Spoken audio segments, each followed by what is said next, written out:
بسم الله الرحمن الرحيم الحمد لله رب العالمين ثم الصلاة والسلام على أشرف الأنبياء محمد وآله الطيبين الطاهرين اللهم صل على محمد وآل محمد. Dear viewers, Assalamu alaikum wa rahmatullahi wa barakatuh.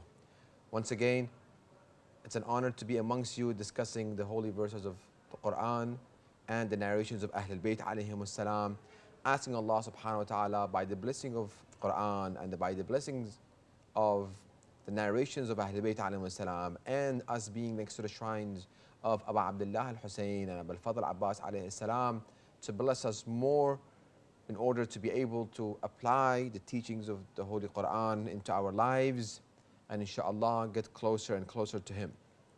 We are discussing Surah Al-Hamd. We have reached to the verse إِيَّاكَ نَعْبُدُ وَإِيَّاكَ نَسْتَعِينُ. You alone do we worship and you alone do we turn for help. We discussed in the previous episode إِيَّاكَ نَعْبُدُ. We talked about the ibadah, worshipping Allah subhanahu wa ta'ala.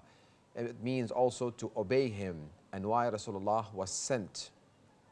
In continuation, when we get to إِيَّاكَ نَسْتَعِينُ, we see a beautiful narration by Rasulullah Muhammad sallallahu alayhi wa alayhi where he states, قال الله عز وجل, Allah has stated, قولوا, say, إِيَّاكَ نَسْتَعِينُ. You alone do we turn for help. For what? We turn to Allah subhanahu wa ta'ala alone for help. In what? على طاعتك. In showing obedience to Him and obeying His orders. وعبادتك. And also in worshipping Him. So we need Allah's aid first and foremost for us to obey Him and for us to worship Him. It's very important that we keep this in mind, that this is the very important concept, that we're seeking aid in worshipping Allah subhanahu wa ta'ala. We're seeking aid in obeying His teachings. وَعَلَى دَفْعِ شُرُورِ أَعْدَائِكَ. And also, so we turn to you, Allah, alone for help to be able to obey you and to worship you, Allah, and to eliminate the evil of your enemy and to return their deceit. So every day we see the importance of reading and reciting Surah Al-Hamd on a daily basis, minimum 10 times if we just do our wajibat prayers. How important it is for us to think of these meanings and what we are truly asking Allah subhanahu wa ta'ala. Why it is mandatory, why it is obligatory for us to recite Surah Al-Hamd. If it's not because of Surah Al-Hamd, our salah is not accepted. So Surah Al-Hamd is mandatory. The second surah, we can recite whatever surah we decide. Either we can go with the smallest chapter, Surah Al-Kawthar, or we can go with the biggest and the longest chapter, Surah Al-Baqarah. That will be the second chapter. But the first surah, Surah Al-Hamd, is mandatory. So when we're reading, some people might have asked me that what can we do so we can focus more during our salah. One of the suggestions is to think of the meanings of what you are asking Allah subhanahu wa ta'ala. Think of the meanings of the things that you are saying to Allah subhanahu wa ta'ala. Oh Allah, help me, aid me. I am coming to you alone for help, for aid. I need your assistance, Allah subhanahu wa ta'ala. In what? In obeying you, and also in worshipping you, and also to eliminate the evil of your enemy against me and to return their deceit. Because the enemy of Allah subhanahu wa ta'ala and us, they are attacking us on a daily basis, on an hourly basis, on minute basis. We've been attacked. We've been attacked from, as Shaitan swore to Allah subhanahu wa ta'ala, that I will come from the right and left and the back and the front. I will try my best to not let them stay firm on your path, on the path to you, the path of guidance. We need إِيَّاكَ نَسْتَعِينُ in our life more. So when we say إِيَّاكَ نَسْتَعِينُ, as we have mentioned within the previous episode, that is not only verbally saying إِيَّاكَ نَسْتَعِينُ. No, truly we believe that if it's not because of Allah's aid and assistance, we cannot be on the right path. We cannot be a good believer. Even as we said within the previous episode, Rasulullah has taught us to say Oh Allah, do not leave me to myself even for a glance of an eye. Ilahi, oh Allah, don't leave me alone to myself. So, إِيَّاكَ نَعْبُدُ وَإِيَّاكَ نَسْتَعِينُ. Oh Allah, I'm seeking aid from you. I'm coming back to you again in the morning 2 times. Dhuhr and Asr 4 times. Maghrib and Isha again 4 times. So we keep repeating and repeating. Why? Because we need His aid. This has to become part of belief that we say it. A lot of people pray, but do we truly believe that we are in need of Allah's help? All the time, we are in need of His help. From every second of our life, we think and consider we are in need of His aid and assistance. Turning to Allah for aid in financial, spirituality, worldly affairs, religious affairs, social issues, everywhere.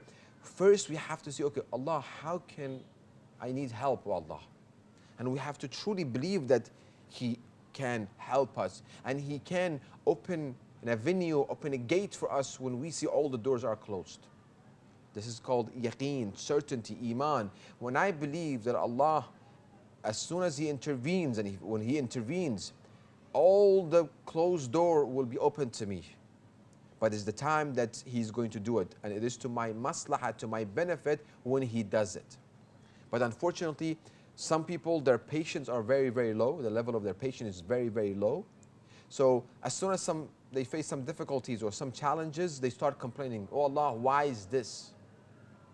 Dua and supplication and asking Allah subhanahu wa ta'ala, it's very important that Allah, I need your help again in obeying you and worshipping you, and also to eliminate the evil of your enemy and to return their deceit. So first, إِيَّاكَ نَعْبُدُ. First we have to show that we are truly worshipping Allah subhanahu wa ta'ala. After this showing of worship, وَإِيَّاكَ نَسْتَعِينُ. Nasta'een comes that, oh Allah, I'm in need of your help. I'm worshipping you and I need your help in this worship, and also to be able to fight against my inner Satan and outer Satan, and to be able to defeat them and to get closer to you, Allah subhanahu wa ta'ala. Even though worshipping, it's us, we're saying, we're doing it, we have the free will. إِيَّاكَ نَعْبُدُ.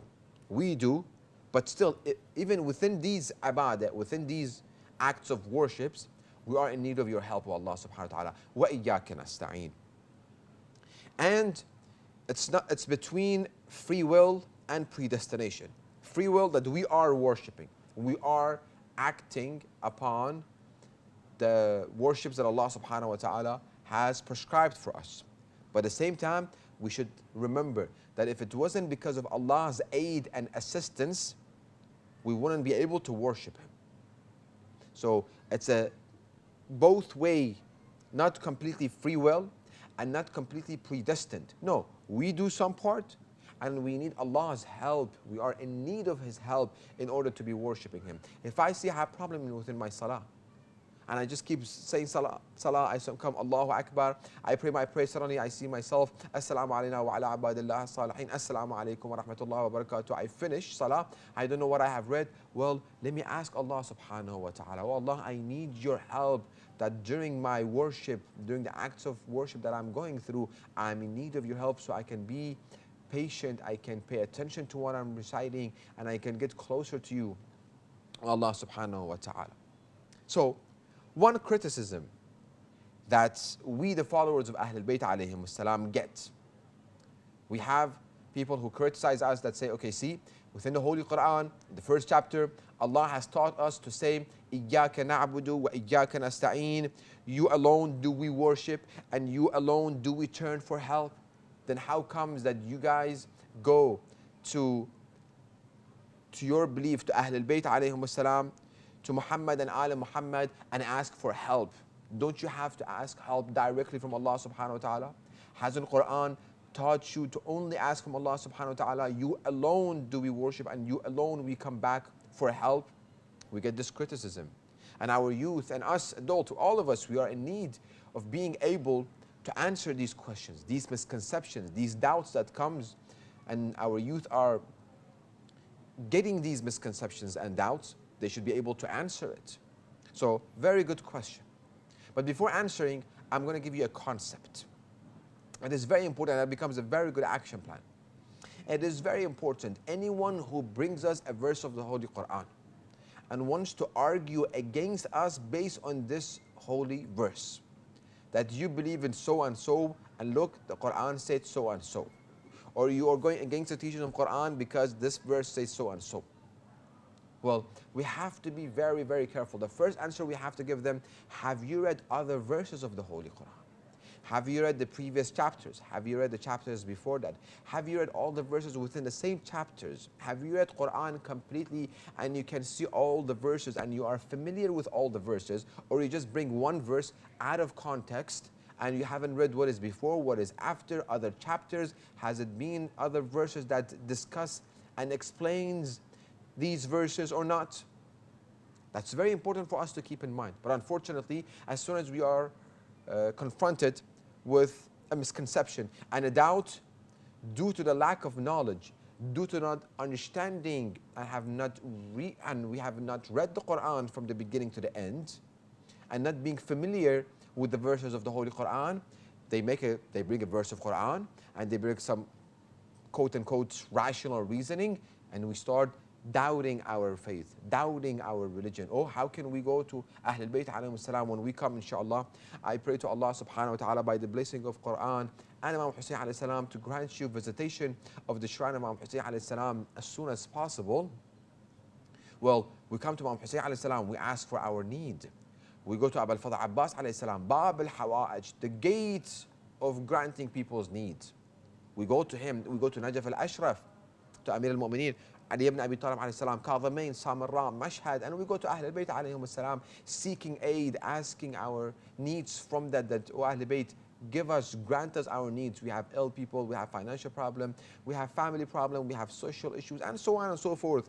With all the difficulties that people come to these shrines and they go back and their needs have been granted. So, legit question. We say, the beginning, إِيَّاكَ نَعْبُدُ وَإِيَّاكَ نَسْتَعِينُ. You alone, O Allah, we turn for help. So the question is again, when we say you alone, means no one else. That is in chapter 1. Okay?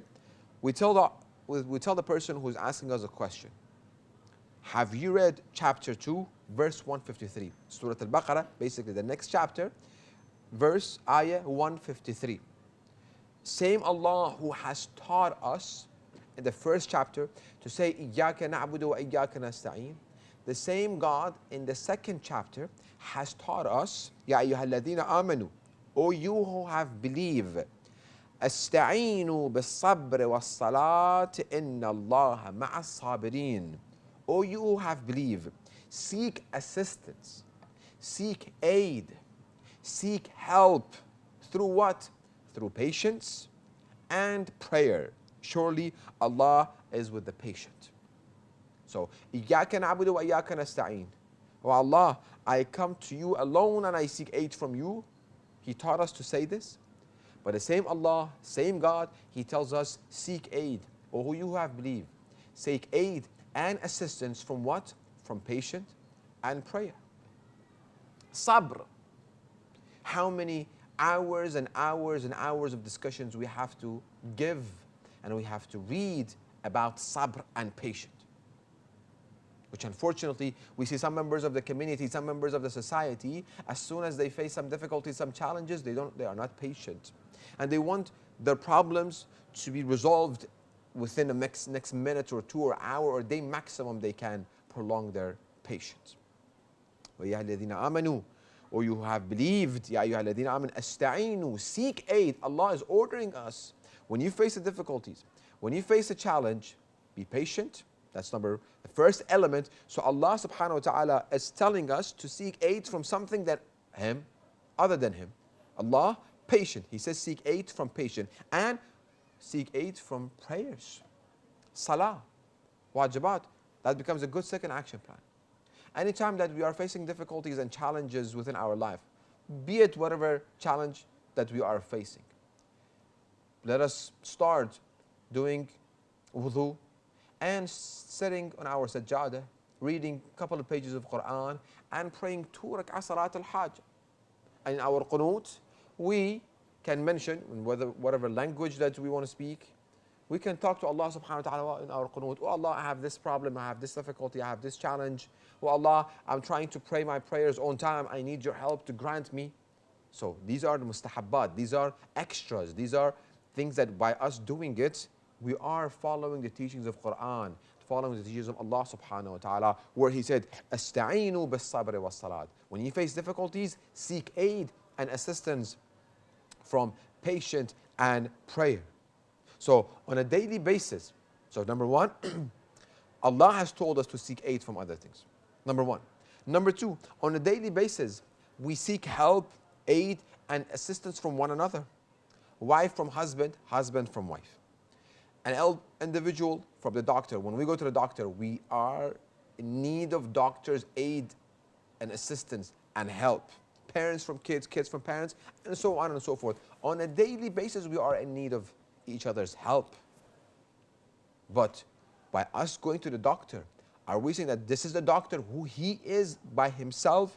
He is curing me, and Allah doesn't have any intervention in this? Allah has nothing to do with this cure? When we ask someone's aid and assistance, are we only asking from them or not? And what is the relationship between us asking from the people and Allah subhanahu wa ta'ala? Inshallah, we will answer it in the next episode, inshallah. We will conclude our episode and our lecture, inshallah, by asking Allah subhanahu wa ta'ala the most important dua, and that is for Allah to hasten the appearance of our beloved Imam Mahdi ajalallah ta'ala faraj al-sharif. Us reading dua al-faraj. Bismillah ar-Rahman ar-Rahim. اللهم كن لوليك الحجة ابن الحسن صلواتك عليه وعلى آبائه في هذه الساعة وفي كل ساعة وليا وحافظا وقائدا وناصرا ودليلا وعينا حتى تسكنه أرضك طوعا وتمتعه فيها طويلا برحمتك يا أرحم الراحمين.